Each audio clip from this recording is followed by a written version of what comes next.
Ouais, bonjour les amis. Alors ne me demandez pas pourquoi l'Église nous fait sauter maintenant jusqu'au chapitre 12 et demain elle nous fera revenir au chapitre 8. Mais écoutez, c'est comme ça, nous n'avons qu'à nous conformer. Et lisons cette partie du chapitre 12. Il y avait quelques Grecs qui étaient montés pour adorer à l'occasion de la fête. Ils s'adressèrent à Philippe, qui était de Bethsaïde, de Galilée, et ils lui firent cette demande. « Seigneur, nous voudrions voir Jésus. » Alors, Philippe alla le dire à André, et ensemble, ils le dirent à Jésus. Jésus leur répondit en ces termes, « Elle est venue, l'heure où le Fils de l'homme doit être glorifié. En vérité, je vous le dis, si le grain de blé qui tombe par terre ne meurt pas, il reste seul. Si au contraire il meurt, alors il porte du fruit en abondance. Celui qui aime sa vie la perd, et celui qui cesse de s'y attacher en ce monde la gardera pour la vie éternelle. Si quelqu'un veut me servir, qu'il se mette à ma suite, et là où je suis, lui aussi sera là, et il sera mon serviteur. Et si quelqu'un me sert, bien sûr, le Père l'honorera. Maintenant, mon âme est troublée. Que dirais-je? Père, sauve-moi de cette heure? Mais c'est exactement précisément pour cette heure que je suis venu. Alors, Père, glorifie ton nom. Et alors une voix vint du ciel. Je l'ai glorifié, je le glorifierai encore. La foule qui se trouvait là et qui avait entendu disait que c'était le tonnerre. D'autres disaient qu'un ange lui avait parlé. Alors Jésus reprit la parole. « Ce n'est pas pour moi que cette voix retentit, mais bien pour vous. C'est maintenant le jugement de ce monde, et maintenant le prince de ce monde va être jeté dehors.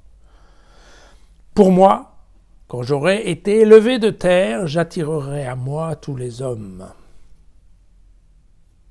Par ces paroles, il indiquait de quelle mort il allait mourir. Alors la foule lui répondit, « Mais nous avons appris par la loi que le Christ doit rester à jamais. Comment peux-tu dire qu'il faut que le Fils de l'homme soit élevé?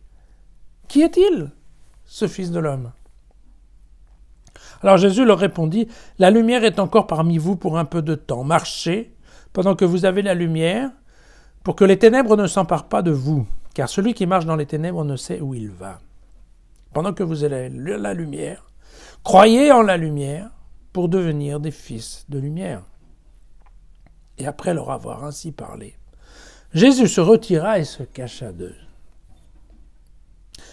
Quoiqu'il eût opéré devant eux tant de signes, ils ne croyaient pas en lui. Voilà.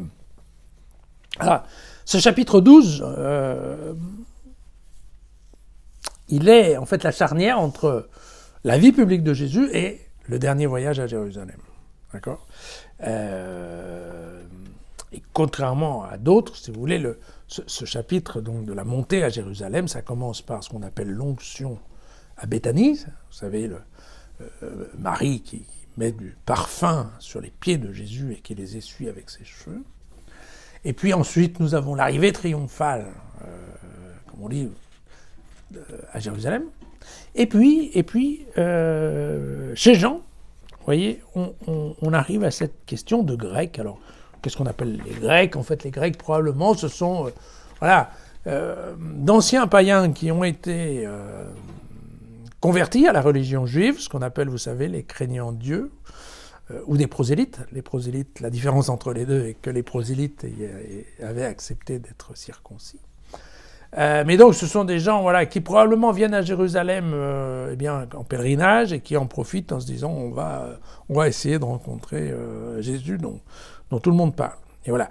Et ils prennent comme intermédiaire Philippe et André parce qu'on nous dit bien ici que Philippe vient de Bethsaïde et que, effectivement, c'est un endroit, la Galilée, qui est très proche de la frontière avec l'origine grecque. Plus proche en tout cas que la Judée. Et donc ils doivent parler leur langue ou une histoire comme ça. Voilà. La réponse de Jésus à cette demande de rencontre, vous voyez que c'est pas vraiment une réponse, c'est la déclaration de l'heure. Et c'est vrai que c'est intéressant pour qui vient de se taper les 12 premiers chapitres de l'évangile de Jean, dans lequel Jésus nous a rabâché à permanence. Non, mon heure n'est pas venue. Eh bien voici que là, ça y est, c'est maintenant. Et il nous dit bien, voilà, maintenant, c'est l'heure. Donc vous voyez que c'est quand même une déclaration importante, puisqu'effectivement, c'est la déclaration qui va déclencher, effectivement, tout le procès que je vous ai dit est très important chez Jean, donc de la passion, de la croix et de la résurrection.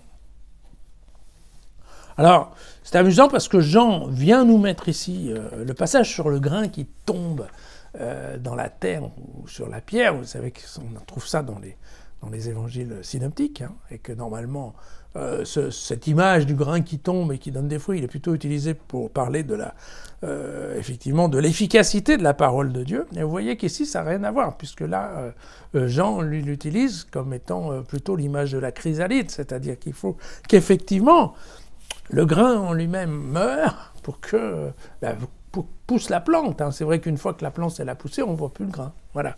Et donc c'est cette image qu'il récupère et qu'il va transformer un petit peu à sa façon, qui est aussi également assez intéressante comme image. D'accord.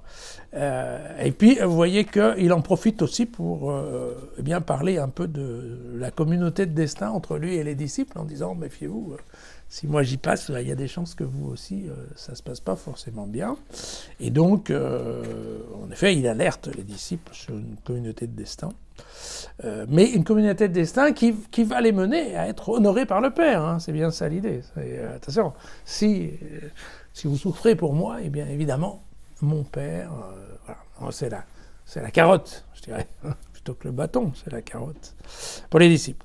Voilà. Ensuite, il y a cette histoire, la voix du Père qui s'adresse au peuple. Bon, vous savez que, voilà, ça c'est un typique des théophanies, voilà, où tout d'un coup, Dieu se met à parler. Et vous voyez que là, en effet, Jean vient nous parler de l'expulsion de Satan, qu'est le prince de ce monde, c'est l'expulsion. Et puis, bien entendu, il va nous reparler de l'élévation et de la croix de Jésus qui est adressée, qui est universelle. Car en effet, tous ceux qui sont mordus voient le serpent d'airain, et là, évidemment, le salut de la croix, est pour tout le monde. Alors ensuite, il y a deux... Voilà, il y a deux points qui me paraissent intéressants. Alors, il y a ces versets 27-28 qui sont... vous voyez, ça surprend un petit peu. C'est maintenant, mon âme est troublée, et que dirais-je, Père, sauve-moi de cette heure. On a l'impression... Alors, ce qu'on pense, c'est que ces deux versets-là, ils ont été rajoutés assez tard. Et que dans la rédaction finale, vous savez, je vous avais dit, ils ont rédigé un peu l'évangile, quand c'était le moment, entre autres, de se mettre dans la communauté de Pierre. Et donc, leur idée, c'était, quand ils ont écrit ça, une réponse quasiment à la prière de Gethsémani. Vous savez que dans les synoptiques, il y a cette histoire que donc Jésus va prier dans le jardin de Gethsémani, et ça va être l'endroit où Judas et les militaires vont le retrouver, en fait. Et on se souvient que dans ces prières, qui sont expliquées d'ailleurs dans les trois évangiles synoptiques, Jésus dit bien Père, si tu peux, écarte de moi cette coupe. Et puis ensuite il dit bon, mais attends, c'est pas ta volonté, c'est pas ma volonté, c'est ta volonté. Ouais. Ce qu'il laisse un peu entendre, selon les synoptiques, que Jésus, une fois au pied du mur, aurait dit écoute, s'il y a moyen de passer à côté de ce truc-là, voilà. Faut voir, quoi. Qu'on aurait un peu eu l'impression, et évidemment, ça donne une humanisation, voilà. Parce que c'est un réflexe qui est quand même assez humain, et quand on se trouve face au peloton d'exécution, on a quand même plutôt idée de faire en sorte de trouver une solution pour que les balles ne soient pas tirées. C'est exactement ça dont on se parle. Donc c'est vrai que là, globalement, les trois évangiles synoptiques nous donnent l'image d'un Jésus très humain, en fait, qui, au moment de grimper sur la croix, dit à son Père qu'éventuellement, s'il trouve une autre solution, ça serait pas mal. Et À l'opposé, voilà, dans l'évangile de Jean, on a un Jean qui, lui, est relativement peu humain, voilà, et qui dit, alors c'est amusant la façon dont c'est écrit, quoi, attends, qu'est-ce que je devrais dire, là, je devrais prier pour que j'aille pas sur l'échafaud, mais non, puisque je suis venu pour ça, voilà. Et donc là, on retombe bien sur la christologie de Jean, qui est que, effectivement, Jésus est venu, c'est le Fils le Fils unique qui a été envoyé. Il a été envoyé avec le plan, et le plan, c'est bien qu'effectivement, il va y avoir la croix. Hein. Donc, il n'y a aucune possibilité, aucune motivation non plus pour passer à côté, puisque l'idée, selon Jean, c'est que Jésus serait venu là pour ça.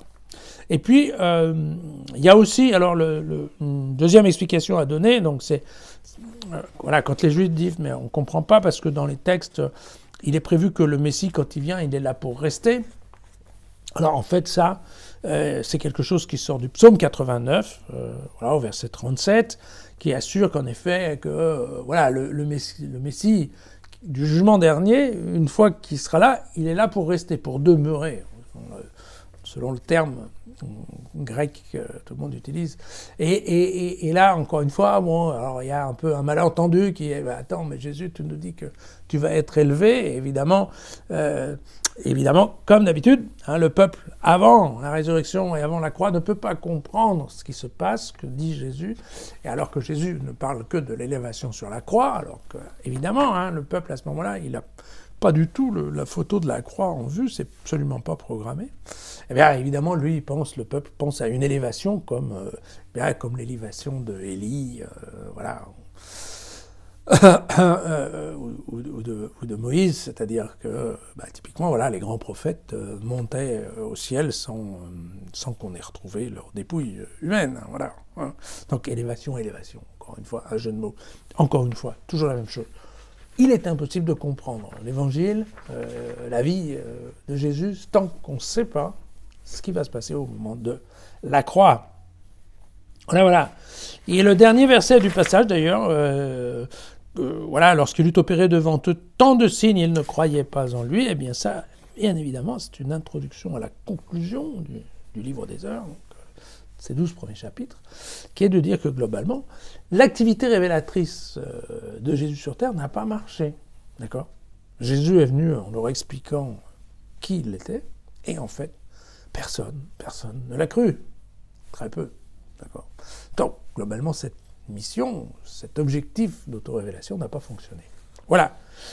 Pour ce qui est important de se souvenir toujours des points principaux de ces 12 premiers chapitres, qui est encore une fois voilà, le livre des Heures, c'est que, c'est le livre des signes, mais le Fils n'est que l'ouvrier du Père, la croix domine tout l'évangile de Jean, Jésus est venu pour